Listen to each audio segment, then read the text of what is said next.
हम 1.5 महीना से बैठे रहे हैं एती वती अब्बा दौड़े हैं थाना गे हैं कोर्ट लेबर कोर्ट गे हैं हमन के सुनाई नहीं हुई क्रांति सेना वाला भैया मन ला हमन बोले हैं तो मन आग साथ दिसे तो हमन ला अंदर घुसई सबे सेठ है हमन जितना मांगे हैं उतना पूरा दिसे क्रांति सेना वाला भैया मन ला जय धन्यवाद धन्यवाद।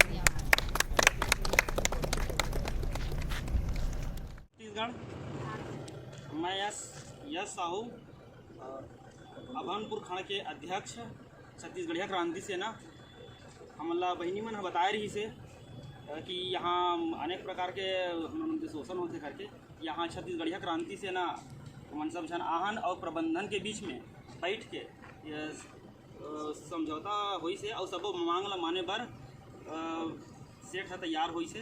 जोहार छत्तीसगढ़ जम्मो भाई बहनी मन ला और RYB कंपनी के बहनी मन ला भाई मन ला जोहार है। आज हमन यहाँ RYB फ्रोजन मटर के कंपनी में आए रहें।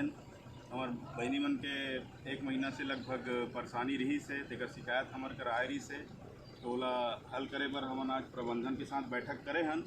तो वहाँ प्रबंधक है एक मन के 9 सूत्री जेन मांग रही से ओला पूरा मानी से और कल से मन वापस काम में जेन निकाल दे रही से वापस काम में रखी से।